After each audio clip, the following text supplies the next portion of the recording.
सत्संग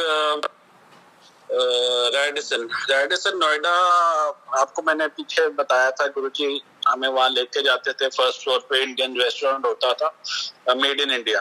तो उसका जो चीफ मैनेजर था, सौरभ नाम था उसका, तो वहाँ इतना जाना कि गुरुजी को वो भी जानने लग गया। गुरुजी कहते थे उसे, एनु कहो कि बर्थडे मंदिर आया करे, जो फंक्शन होता ना आया करे। तो I used to convey to him कि भी ऐसे ऐसे है। तो अब देयर वर टाइम जब गुरुजी हम महीना डेढ़ महीना तक वहां नहीं जाते थे। We used to take us to different places. Then this guy would, Saurabh would call up के वरुण भैया बड़े दिन हो गए गुरुजी नहीं आए, उनको लेके आओ।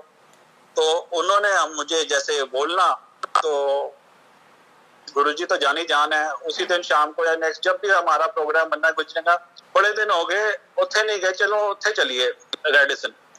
तो कहने का मतलब ये था कि जिसकी जो अरदास होती थी, गुरुजी उसकी अरदास मान के उनके ही कई चीजें करते हैं। इस केस में जैसे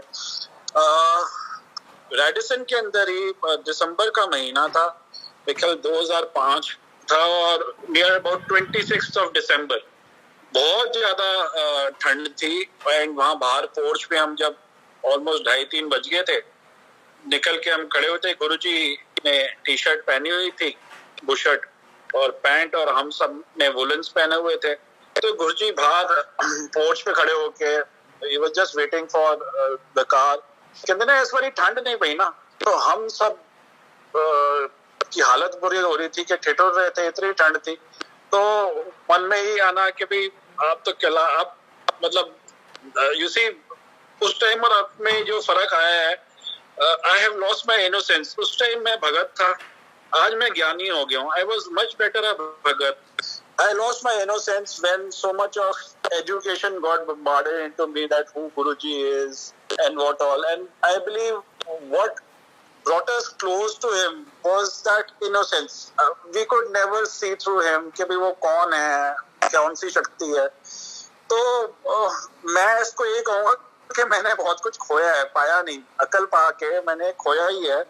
बिकॉज जब तक हम वो नादान बच्चे थे, बस हम इसी बात पे खुश होते थे कि हम सोटू से पिकनिक पे जा रहे हैं, अपने बड़ों के साथ होटल जा रहे हैं, मार्केट जा रहे हैं। तो मार्केट्स के ऊपर बात करते हैं। गुरुजी को ना साउथ एक्स की मार्केट शुरू से बड़ी पसंद है, बहुत पसंद है। I don't have any reason कि क्यों, because there were so many other places. तो he used to frequent South Ex a lot. और होना क्या कि जिस भी दुकान पे जाना उन्होंने, वो दुकान ऑलमोस्ट खाली होनी पहले, पर गुरुजी के वहां पहुंचने के समझो 5-10 मिनट बाद क्या देखते थे कि बंदे पे बंदा चढ़ा होता था। मतलब उसको ही ब्लेस करने उस शॉपकीपर को या शॉप करने को जाना। ऐसे ही एक बार वहाँ साउथ एक्स के अंदर ही विपिन हांडा बहुत पॉपुलर फिगर था पहले, पुराने लोगों को याद होएगा। उसका एक वहाँ पे शोरूम है, विला अपीयरेंसेस। तो गुरुजी साथ थे। तो अच्छा, गुरुजी ना इन जगह पे जब जाते थे ना, मतलब ये नहीं कि शॉपिंग कर रहे हो, इट इज मोर लाइक हम कहते थे तो विंडो शॉपिंग करने जाते हैं गुरुजी। मतलब कोई है नहीं सिखा के भी आप पैक कर ले, वो पैक कर ले, बस एक चीज उठानी, उन्हें टच करना, इस तरह था। तो विला अपीयरेंसेस गए, तो वहां हमने कई तरीके के कपड़े गुरुजी ने टच किए। फिर गुरुजी कहते हैं क्या मेरे बारे में दस।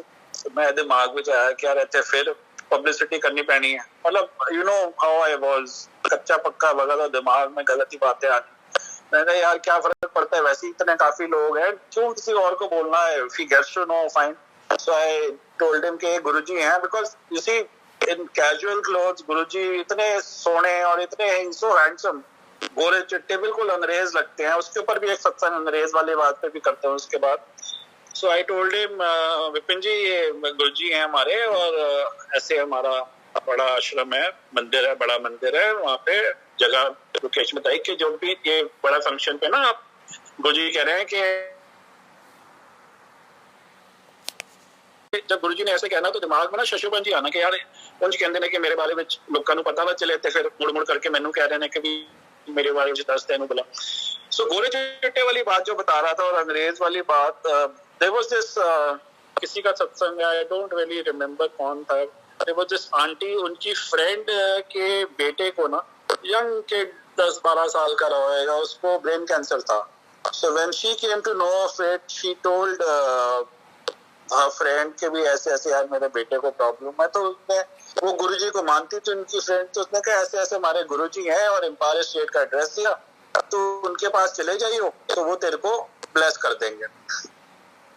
सो उसको टाइमिंग्स नहीं बताया, तो वो she probably went, because Guruji as you all know 7 बजे के बाद शाम को बैठते थे वहां पे, थर्सडे टू संडे तो बता दिया, पर ये नहीं बता पाए कि भाई के टाइमिंग्स क्या है. So she went there on her own 4-4:30 बजे शाम को. And Guruji at those time कई बार ना क्या उन्होंने वहां पे गार्डन में, यानी तो ये बाहर जहाँ पे एक तरह पोर्च होता था या गेट के पास ना, गुरुजी ने वहां बैठा होना जल्दी, because it was his way of going about the day. तो वो वहां पे आई, तो उसने उनको गुरुजी को देखा, लेकिन पहचाना नहीं कि कौन है, गुरुजी हैं कौन है, because she never knew, it was the first time. So उन्होंने पूछा कि गुरुजी यहीं रहते हैं. कहते आप कौन?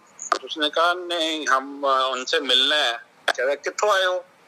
तो कहती है ग्रेटर कैलाश. तो गुरुजी कहते हैं गटर क्लास. ग्रेटर कैलाश को ना गटर क्लास कहते थे गुरुजी. तो कहती है क्या मतलब गटर क्लास? ग्रेटर कैलाश. कहते ओ ही गटर क्लास. तो गुरुजी, वो कहती है कि ये कौन सी जगह है? तो गुरुजी ने बिल्कुल परफेक्ट इंग्लिश में बोला है एम्पायर स्टेट है. मतलब what she thought was probably कि हिज एक्सेंट इज दिस कि ग्रेटर कैलाश को गटर क्लास बोल रहे हैं. सो एनीवेज वो कहते हैं लड़के आ गए कि भाई, और कहती है यार तूने अपनी फ्रेंड को फोन किया, ये तूने किसके पास भेज दिया? वहां तो एक बड़ा बदतमीज सा अंग्रेज सा लड़का था, पंजाबी एक्सेंट में बोल रहा था, उससे तो मेरी बहस हो गई. वो तो ग्रेटर क्लास को गटर क्लास कह रहा था. तो कहती है कितने बजे तो पहुंच गई? कहती है अभी तो होके आई हूँ 4-4:30. तो वहां तो 8 बजे से पहले या 7 बजे से पहले नहीं जाना, चल मेरे साथ चलियो. तो वो वहां पे उसके साथ गई. तो गुरुजी को जब गद्दी में बैठा देखा, तो गुरुजी ने हंस के उसको कहा फिर गटर क्लास वाले हो, आगे हो. तो गुरुजी ने नीडलेस टू से उसको ब्लेस किया, उसके बेटे का कैंसर ठीक किया. एंड दैट वाज, क्योंकि गोरे चिट्टे हमारे गुरुजी हैं और बिल्कुल अंग्रेज लगते हैं, that was I wanted to tell you about that. Next I come to the satsang. ये है 2009 या 2010. गुरुजी चोला छोड़ चुके थे, फिजिकल बॉडी छोड़ चुके थे. And as I told you कि गुरुजी ने शैली को ब्लेस किया इन द सेंस कि जब उन्होंने बोला कि बहुत बड़ी डिजाइनर है, तो उसने भी अपना ना डिजाइनिंग का काम खोल लिया एक छोटा स्केल पे, बाय अपॉइंटमेंट सो टू से. And we were staying in Preet Vihar then, so there was this client of hers, very rich, but a kleptomaniac, which we came to know later on. कि भी तो अब औरतों को आदत होती है, लाइक उसने घर आना, उसके सूट्स और डिजाइनिंग वगैरह देखने, तो औरतों को आदत होती है कि अपनी ज्वेलरी एक दूसरे को दिखाते रहते हैं. शैली को ऐसा, as I told you, jewellery बनवाने का बड़ा शौक था. तो उसने उसको अपनी कुछ ज्वेलरी अंदर से लॉकर से लेके आई, जो बनवाई थी नई शैली ने, वो दिखाई.